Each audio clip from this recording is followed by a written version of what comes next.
right, a very good morning to you. It's so good to see you on this episode of My Doctor.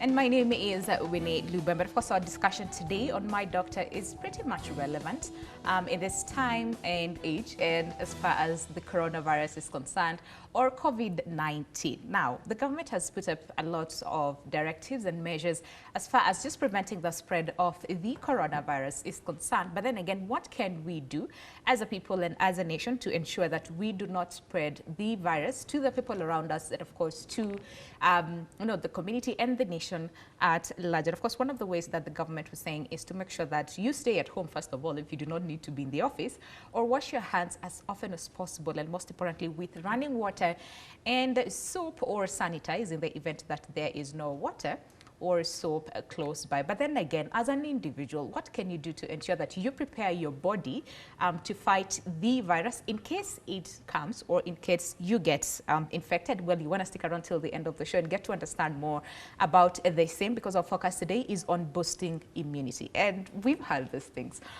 since the onset of COVID-19, where people were saying, you know what, as Africans, we cannot get the disease. We are immune to the disease, but then it came, and several deaths have been reported in the African continent. So again, what does that mean for us as an individual and as a people in general? So that is what we want to focus on today. If you have a question as far as immunity or boosting your immunity is concerned, then send us a text message on 40920, and we'll be looking at them very, very shortly. But for now, our guest is here. He's been long gone. Well, not too long, but yeah, he's been gone for a while. But we're so happy to have you back. Absolutely. George, how are you doing? I'm good. I'm good. We're saying namaste. We can't shake hands anymore, you know? True.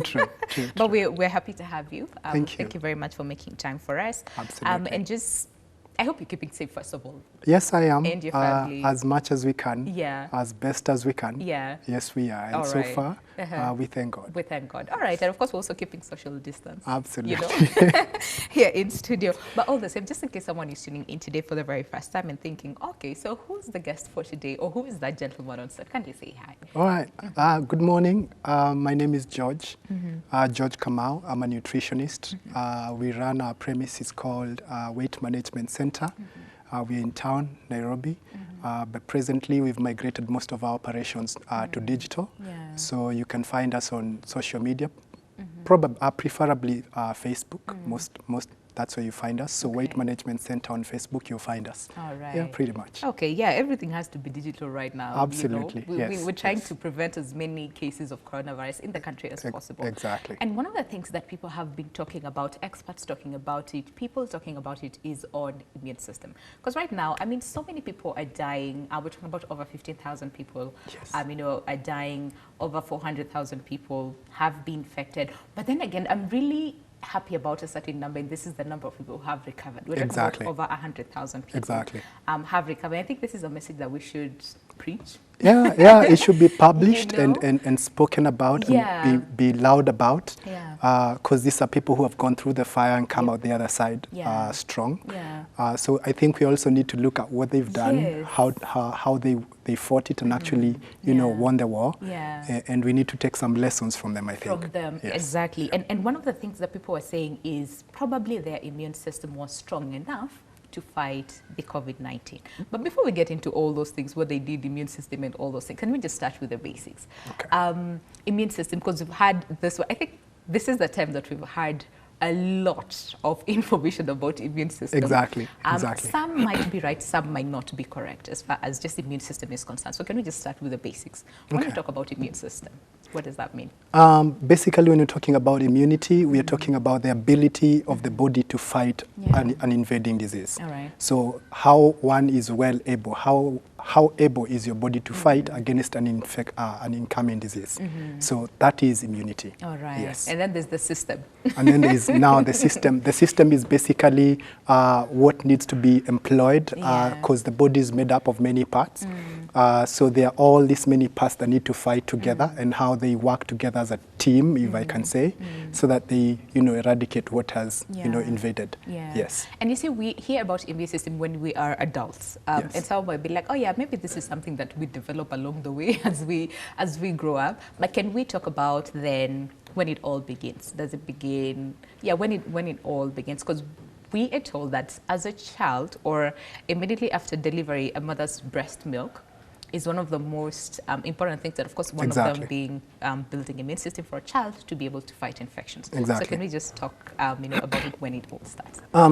First of all, I would want to say that a pregnant mother, when the baby is in the womb, the immunity for that baby is almost non-existent, close to non-existent. Right. The only thing that prevents, I think, a baby from, contracting a disease while in the womb are two things. Right. First, the care that the mother takes not to contract a disease. And then secondly, there are physical barriers inside the body. One of them is a placenta. It divides or separates the baby from the mother. So in case an invading disease is able to penetrate that physical barrier, then the baby is left to fight for themselves, and that is a bit risky. And those are what are called congenital diseases. They are able to migrate from the mother to the baby. Yes. All right. So then after delivery, that is when then it sort of develops a baby's immunity? Yes. After delivery is when now, especially now through the breast milk, that is when the baby begins to develop a lot of the immunity.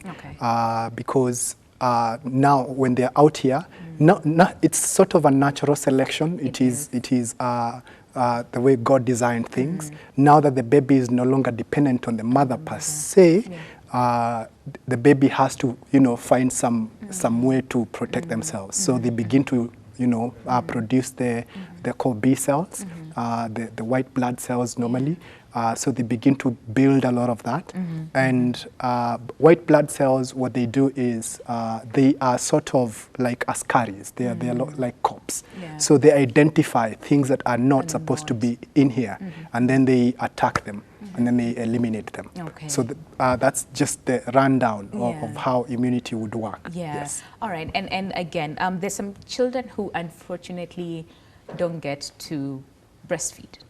For one reason or the other, either the mother passes on, or there's no, sufficient milk, or the child cannot latch, very well during, especially those first few hours, because even the WHO says the first few hours of a child's life are very, very critical. So then, unfortunately, some children do not have that. So the question might be then, does it mean that a child who does not get to suckle, a mother's breast milk during those first few hours will then in turn end up with a weaker immune system? Or what does it mean, first of all, to have like a strong immune system? I would say to have a strong immune system is to have a ready system, a system that is ready to attack and eliminate anything that has come into the body but ought not to be there. So a weak immune system is one that is slow to respond. And the reasons why it would be slow to respond is either because there was no identification. It was not able to recognize that that is an alien. It is a foreign body. So, or once it identified, maybe it was not as quick in producing many, a sufficient response. Because perhaps if, say, you gotten, like, say, a foreign body, which is, say, a virus, for instance, especially now in this case, you would need, because virus multiply speedily. You'd find that in a space of about 8 hours, they've multiplied, throughout the body. And it's, we'll talk about, I think, that in depth. But it is the ability of the body to meet the attack with a similar force or higher force. Unless if the force that is meeting this foreign body is a bit, lesser than the force that's coming in, then we call it weak. So it is being overrun. By the foreign body. In this case, the virus. But when now you asked about the baby who is not able to latch, has maybe not the opportunity to breastfeed. So what happens? It's just that they are more susceptible to the disease. So that is why they mostly would put them under special care, such as incubations. That is why the visits or access to such places is very limited and very regulated, because they understand the risk factor. So then for such children, it would take the support of other persons and other machines or other equipments or the environment itself, so that the baby, because they understand the susceptibility, the vulnerability of this baby is a bit higher. Yes. Okay. And that makes sense, because even that you're told, even preterm babies, of course, they are sort of vulnerable and at a higher risk of getting this infections, and especially, you know, when they're still growing up, they're prone to getting a lot of infections. True. And still on the same, someone was saying, you know what, whether you had a chance to breastfeed or not when you were younger, it doesn't matter. But as soon as you start growing up, children should be allowed to play outside, whether in the rain, whether in the mud, whatever, they have to. True. So that's, I don't know how it works, but so that they can build immunity. That is what I've had people say. So can you talk about then how that happens? I would say immunity is built out of resistance. Okay. It is the ability, the body's ability to resist a foreign body. Yeah. So when you grow up in a hardy environment, your resistance is a bit higher. And the way that works is it is a combination. We said immunity is, the immune system is a combination of you know, various things coming together. One of the way it is built up is even through physical exercise. How that helps is you create sort of resistance. Your body is not strange. It's not a stranger to resistance. It's not a stranger to difficulty. It is not a stranger to, you know, tough situations. Yeah. So when an alien comes in, and I'm talking about, it can be a bacteria or a virus. When they come in, the body sort of has already a pre-programmed response that we know when such an environment changes to, you know, a bit difficult situations, then we have a response we have already prepared a long time ago. So it begins to, you know, produce that. The other way is what kinds of food that you're eating. That is very, very vital. And when I talk about what kinds of food, I would have to get a bit scientific here, if you'd allow. Okay. All right. When you talk about these foreigners that are coming in, they're either bacteria and viruses, but this time let's talk about viruses mostly. Viruses have 3 stages.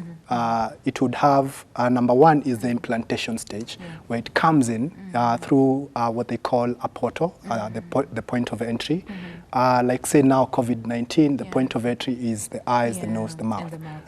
So it is a respiratory disease. Then the second stage is the seeding stage or the multiplication stage. So this is where it comes and attaches itself now to a cell. A virus is unable to multiply unless it has first attached itself to a cell. So the body of a human being is made up of cells. Cells come together to form tissues. Tissues form the organs form the body systems. And there are about 11 of those, and that is who we are.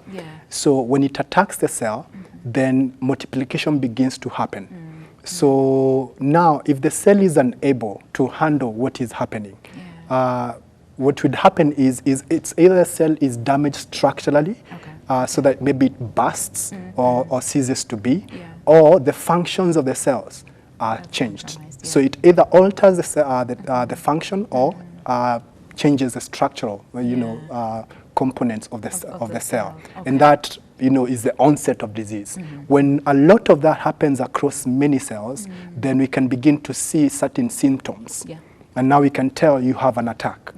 But when it is at the very initial stages of implantation and multiplication beginning, we can't yet tell. That is the incubation period. But then viruses are sort of very, they're highly prolific, meaning they produce very fast. A lot of, You'd find that one cell can multiply itself over 100,000 times within a cell.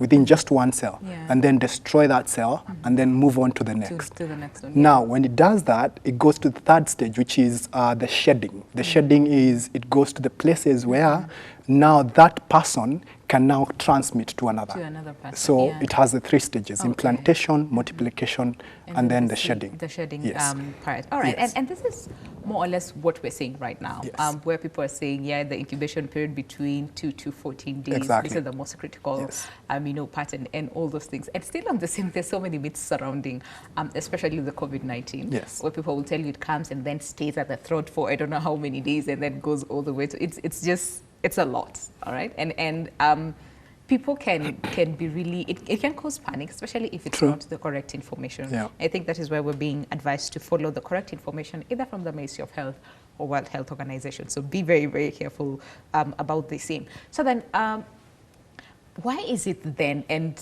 I don't know if we can talk about this now, Okay. where even some doctors are still learning and trying to answer this question in terms of then why is it, especially for COVID-19, it caused a lot of panic when it started, Yes. but right now it's a little bit, I think it's because people have more information and we know then how we can prevent the cases. Although sometimes people have the wrong information, but at least we have the information. Yes. So some people are asking then, if that is the case, then why don't we see cases of COVID-19 in children a lot? We have started seeing cases. There's a child who died from the same. But yeah, during the onset, we did not see a lot of cases of COVID-19 in children. And some people were like, because you see children and elderly are categorized as the same, Yes. people who are Invalids, immunocompromised. yeah. Yeah. So that why is it that we did not see a lot of cases in children? Personally, I would say it's not because of the immunity of the children. Yeah. It's because of the care that people are exercising towards the children. Yes. All right. I would say it is the same case where you find, let me use this example, where you find people are in an accident, but then a baby got out of the accident without a scratch. Yeah. But the mother or the parent or the guardian, there's just a general care, particular special care we attend to kids the in children. times of danger. Okay. We sort of shield them. So I think it is human beings just being a shield Okay. between them and the children. All right. And they prefer, if the disease were to come, let it come to me and not to the And not child. to the child. Because of that, I think that is what has displayed that pattern, that Yeah, trajectory. the, Yes. the children Yes. are not. Yeah, Yes. but although we're seeing a lot, I mean, some cases, of course, of the same in children. But yeah, I think that makes sense because right now, when you talk to the parents in the office, they'll tell you, maybe I'm trying all I can Exactly. to ensure that I protect my child from this. All right, then we've talked about cases of immunocompromised and people having strong immune systems. So then, what are some of the people or what are some of the things then that might weaken a person's immunity in general? I would say the number one thing that would weaken someone's immunity is your pH. pH is acidity and alkalinity in the body. Okay. So the body environment, the internal body environment, really determines a lot what grows and what doesn't. Okay. I'll explain it like this. If you have a fruit at home and it is fresh, Okay. it would not attract fruit flies. Yeah. But then when when it begins to rot and go bad, you don't know where the fruit flies come from. But they just come. Yep. Why? Because the environment has become conducive for them. Previously, when it was fresh, they weren't conducive, so they were not there. But now, because it has begun to rot, has begun to produce some sort of acidity, that acidity invites them. Yeah. And they come. Okay. It's the same thing in here. All right. So when the environment changes and maybe pH becomes more, acidic or more too much alkaline, Okay. there are certain things that begin to change. All right. And a particular group of, invaders are attracted to particular environments. Fortunately, the environment that fosters health in the body sort of destroys many other foreigners. Yeah.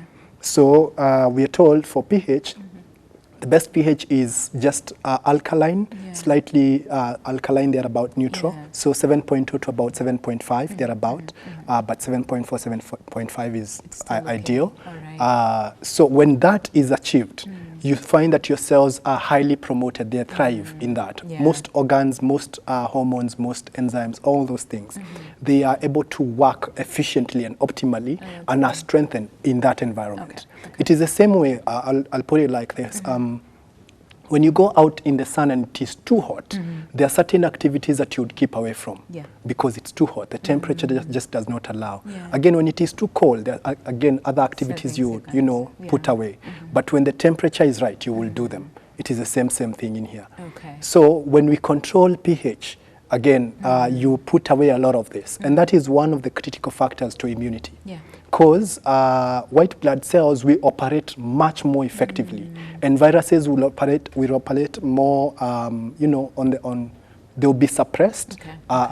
Under this 7.4, 7.5, they will be highly suppressed in terms of their performance, Yeah. so that the phagocytes or white blood cells are able to counter. Yes. So it's like the environment, it favors your immunity As compared to the and virus. and puts the virus at a disadvantage. Okay. So that is number one thing that people need to Yeah. watch on. All right. So But then again, still on the same, why is it then that we have cases of people who will tell you their immunity, the white blood cells start attacking themselves? I'm pretty sure you've had this a lot. I have. Yeah, That's where lupus. the white blood cells start attacking themselves as compared to attacking the virus or the foreign body that comes into the body. Okay. What causes that?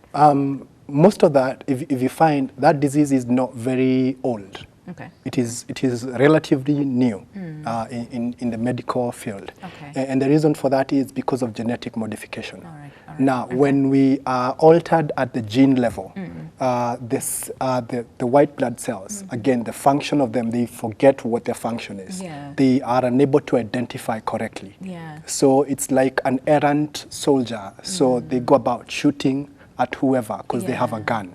Okay. You get okay. so it's because of the genetic modification. All right. So that is one of the reasons why keeping away from genetically modified foods is very, very critical. Important. Yes. Okay. And let me talk about immunity like this. You don't want to boost your immunity when the disease has struck.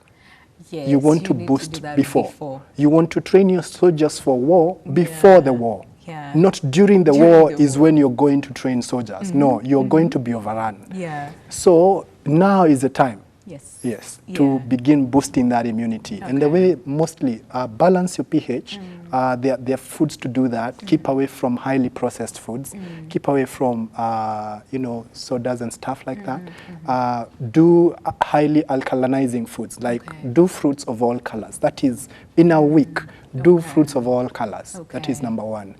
When it comes to fats and oils, it is, I'll explain a bit. There's a lot of controversy. Yes. When it comes to fats and oils, oils, do natural fats and oils. As much as possible, do them natural, not processed, not obtained from a shelf in a supermarket. Yeah. Especially like, say, if we're going to do, I've heard about coconut oil being praised, which is good, olive oil and all that. But if it is not cold processed, or if it is not kukuno na mbuzi, so that it is manually processed, again, the properties or the benefit of it is lost through the processing. Okay. The reason I'm saying that is when white blood cells are fighting invaders, what they do is there are things called active sites, active binding sites. A virus will come in. We said it cannot multiply unless it attaches itself to a cell. Yeah. There is that part of attaching. The way it attaches is like a lock and key. Yeah. A particular key will open a particular lock. Not every key will open every lock. Yeah. It is the same thing with cells and with viruses. So they come, they have a way they appear, can lock they themselves look. into the- So they lock into a particular cell. That is why they, say, this COVID-19, it is not attacking every part of the body. It is the respiratory cells. Yeah. Because that is where it is able to attach. It cannot attach to any other. Yeah. So it is attaching to this. To the cell. But then what happens is, if you have proper white blood cells, they attach to the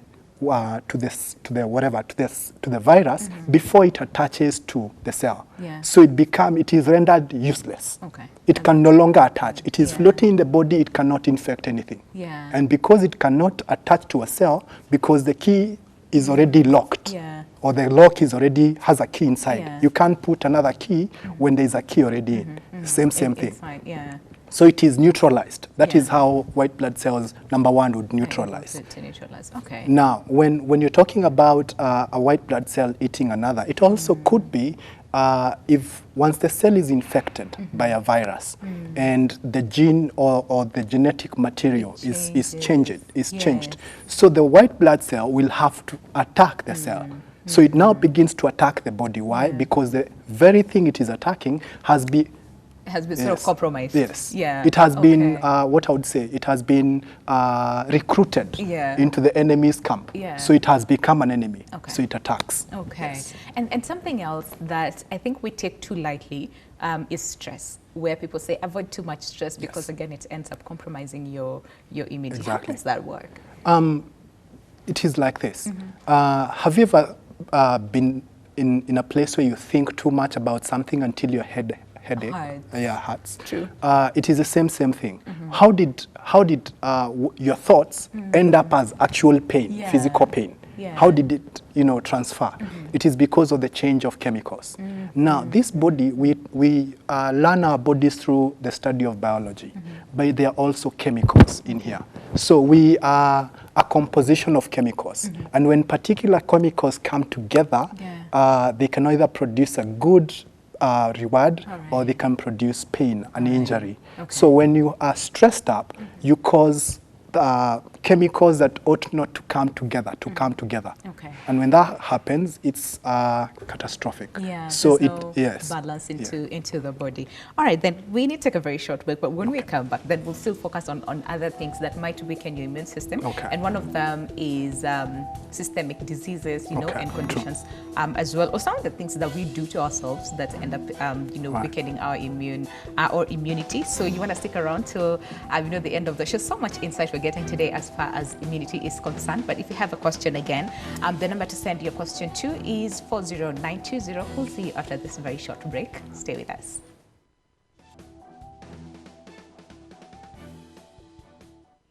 As immunity is concerned and what you need to do to boosting your immunity. But first of all, we're focusing on some of the things that we do that end up compromising our immunity. So again, if you have any question, feel free to send them on our SMS line on 40920. We'll be looking at them in a short while. But for now, of course, we're talking about some of the things that can weaken our immunity. And one of them is diseases and conditions. So of course, we have people who have systemic conditions, and diabetes being one of them. We've had a lot of cases, especially as far as COVID-19 is concerned, where people with systemic conditions might or at risk of getting COVID-19. So can we talk about some of these diseases and conditions so that people know? All right. Yeah. So let's take one, for instance. You've mentioned diabetes. Diabetes is the inability of the body to take up sugar. So it's not able to assimilate. Sugar can be available, but it's not able to take it into the cells. So that tells you that the concern is the ability of the cell to latch or to take in sugar. And normally the enzyme associated there, or the hormone associated there, is insulin. So if you look more in depth, it talks of structural malfunction of either the insulin or the cell, or both. Now, structurally, they are defective, meaning the key, it's like you've used a key too much. It's maybe through wear and tear. Some of the teeth has become worn out, so that it can no longer open. You have to twist it in a particular direction to be able to open. It's the same thing.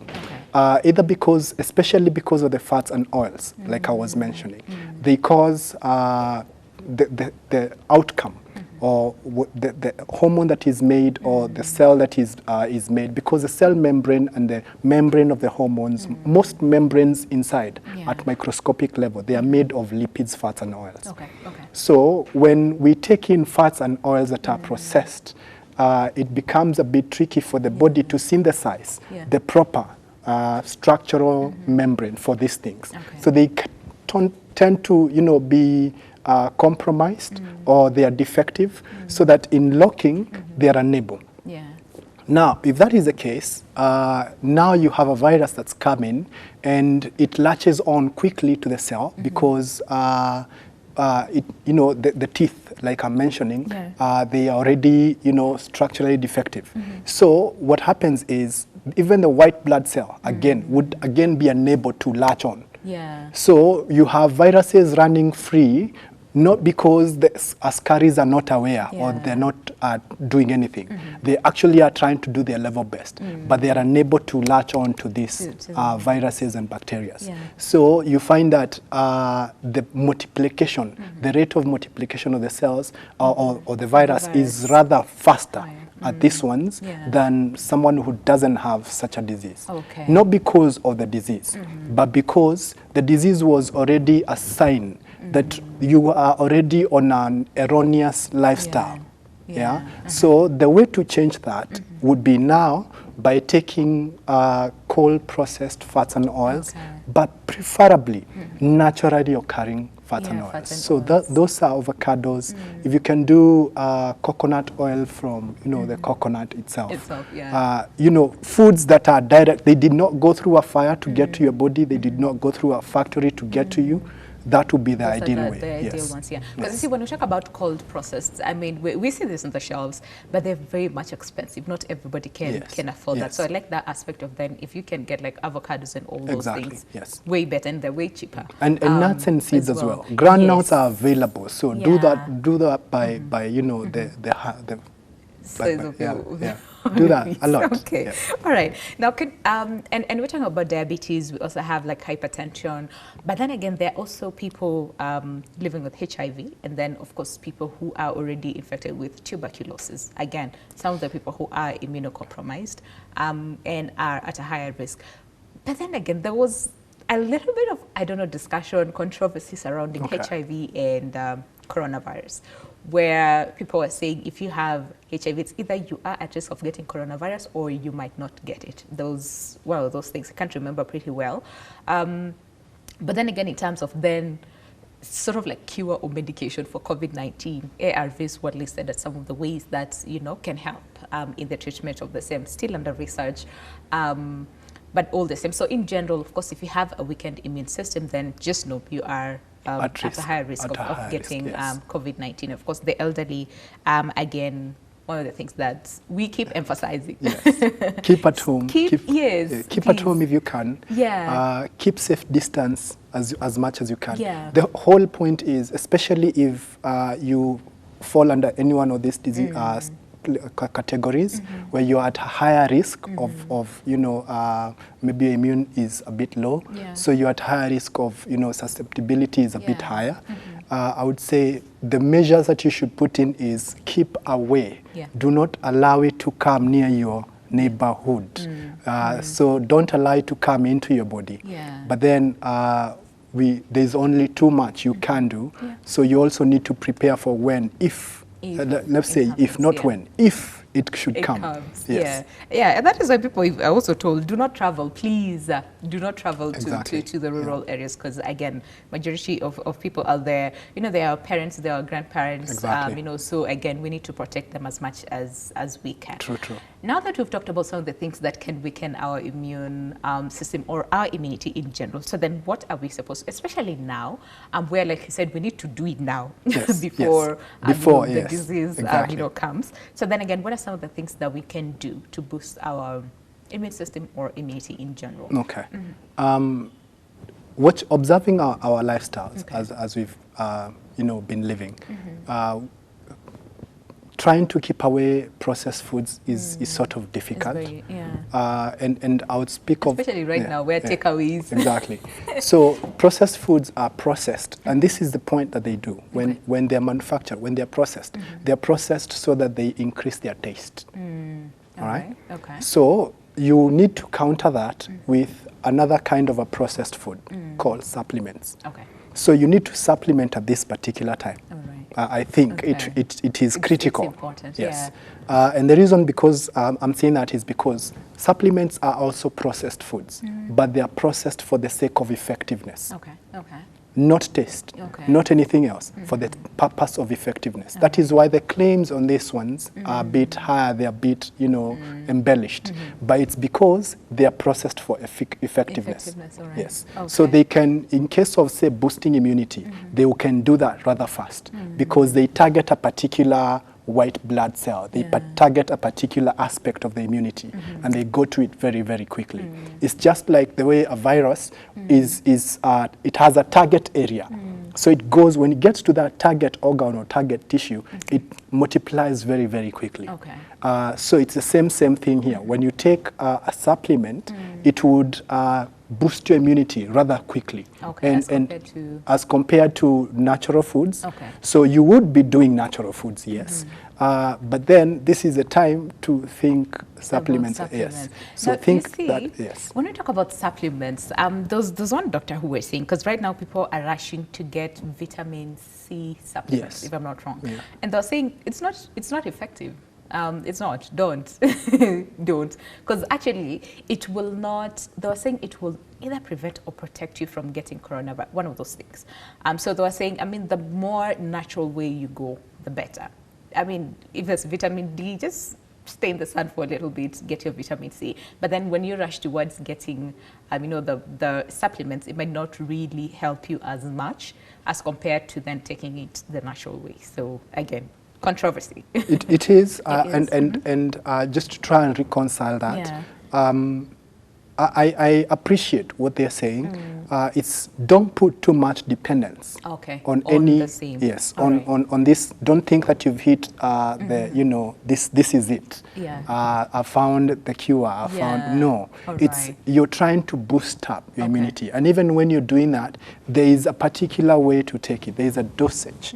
So because we don't know when should it come, you don't know when. So it is rather you're fighting against time here. Yeah. And trying to boost up your immunity through natural methods, it will go up. It Yeah. will go up. Okay. But then if you're far off, if you're far off because maybe your lifestyle has made you far off from, the Yeah. proper place of immunity, All right. then how do you get here quickly?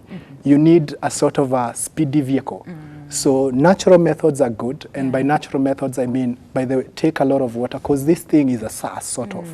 It is a severe acute respiratory syndrome. Yeah. So it attacks the respiratory system. Okay. So what you want to do is take a lot of water. By a lot of water we are talking about about 1.5 liters of water across the day.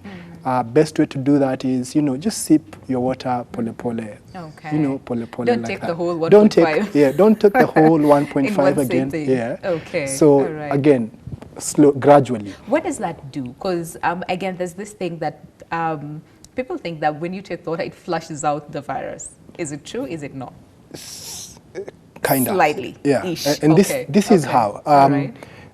Corona is still relatively very new. New, yeah. And we don't know all its shedding Yeah. points. Yeah. By shedding points, I mean after it has multiplied, where does it go so Yeah. that now it can pass on to the To next? someone else, yeah. Now, I'll use a relatively known virus, like say the human papilloma virus. Yes.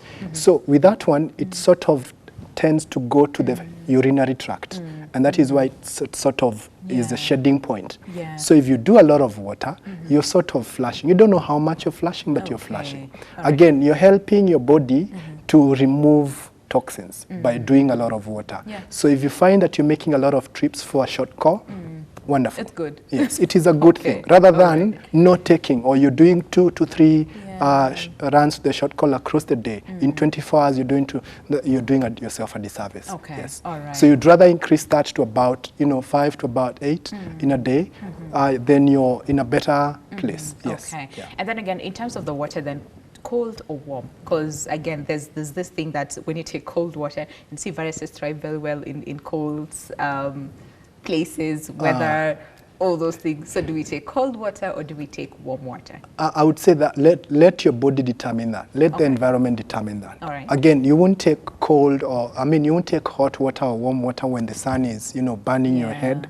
You don't want to do that. Okay, Again, okay. do cold water. All right. But you don't want to do cold water in this rainy season. So Yeah. again, do warm water. So water. let common sense apply All right. there. But I also want to point out something. Maybe let me talk about fever a bit. Normally, you find that any time an alien comes in, a foreign body comes in, one of the things that happens is your temperature goes up. Goes up, yeah. Now, when you find that happening, what is happening in your body is it is like the body has declared a state of emergency. Okay. So what happens is the body raises its core temperature and takes the temperature up. Why? Because most viruses and most bacteria, there is a particular threshold Yeah. from which they cannot survive. Yeah. Yeah. So it is like the body is trying to roast The virus. yes, it is Okay. trying to do that, or fry it. Okay. So it raises the temperature up, and that you find it as fever. When that happens, it means there is a war going on. So what you want to do, take a bit of rest. Okay. Try not to ask your body to commit to other tasks. Yeah. Put your body to rest, let it commit to this one task. Okay. And you know, that is why you find when someone has a fever and they go to bed, when they wake up the following morning, it's sort of, They feel better. yes, Yeah. they feel much better. Why? Because they allowed the body to concentrate on one thing Okay. during the night. All right. So if you have a fever, Just rest. just rest. Okay, let the Yes. body do its work. Yes. All right then. So what are one of the things that we need to take in plenty, especially right now? What about the foods that we're supposed to take, especially?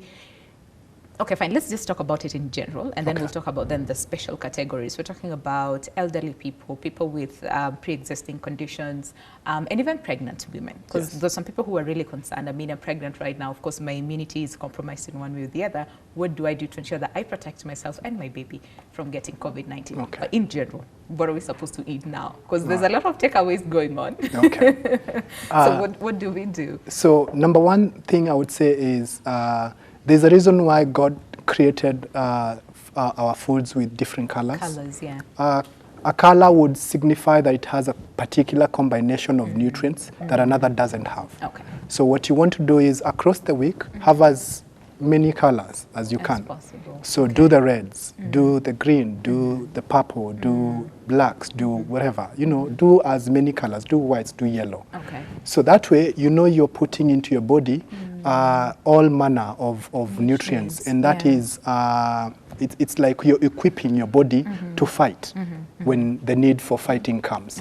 All The other thing that you need to do is, I mentioned fats and oils. And oils, yeah. This is really critical. This is really critical. Okay. And I say that because not many of us have escaped, you know, stir-fried foods. Doing, you know, when you're cooking, we use cooking oil. And neither of those cooking oils, much as it is cholesterol-free, there is something called trans fats, and none of them is without. Yeah. Any processed fats and oils, it has trans Trans fats. fats, yeah.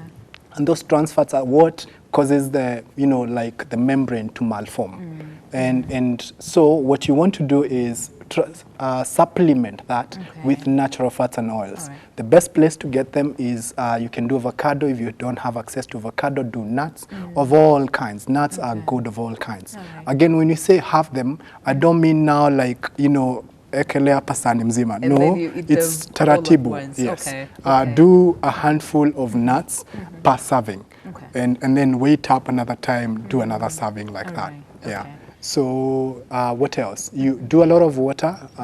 Again, 1.5 liters across the day. Yeah. You